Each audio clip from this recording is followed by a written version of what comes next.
নমস্কাৰ বন্ধু বান্ধৱীসকল, আজি 22 এপ্ৰিল পুৱাৰ ডাঙৰ খবৰ। মুখ্যমন্ত্ৰী ডাঙৰীয়াৰ 5টা ডাঙৰ খবৰ ক'বলৈ লৈছোঁ।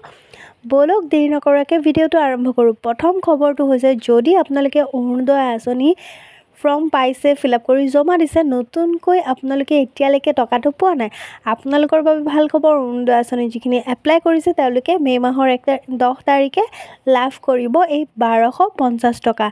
আৰু 2 নম্বৰ খবৰটো হৈছে, যদি আপোনালোকে অৰুণোদয় আঁচনিৰ ফৰ্ম পোৱা নাই, একো পোৱা নাই, তেতিয়াহ'লে আপোনালোকৰ বাবে ভাল খবৰ, কিয়নো আপোনালোকৰো ফৰ্ম আহিব। ফৰ্ম আহিলে আপোনালোকেও জমা কৰিব পাৰিব।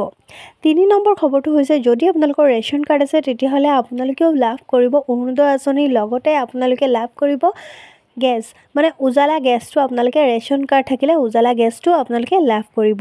4 নম্বৰ খবৰটো হৈছে, যদি আপোনালোকে আধাৰ কাৰ্ডৰ লগত আপোনালোকে বেংক পাছবুক লিংক কৰা নাই, সোনকালে কৰি লওক। সোনকালে কৰিলে আপোনালোকৰ এই টকাখিনি, যিখিনি ধৰক অৰুণোদয় আঁচনি হওক, যিখিনি চৰকাৰী টকা, আপোনালোকে লাভ কৰিব। 5 নম্বৰ খবৰটো হৈছে, গোটৰ মহিলাসকলৰ বাবে।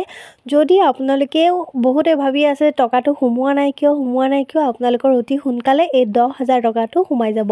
প্ৰথমতে 10,000 দিব, ছেকেণ্ড 25,000, তাৰপিছত 50,000 টকা আপোনালোকক দিব। তো আশা কৰোঁ মোৰ ভিডিঅ'ৰ গোটেইখিনি কথা বুজি পাইছে। মোৰ ভিডিঅ'টো ভাল লাগিলে লাইক, কমেণ্ট, শ্বেয়াৰ কৰিব, চেনেলটো ছাবস্ক্ৰাইব কৰিব। ধন্যবাদ।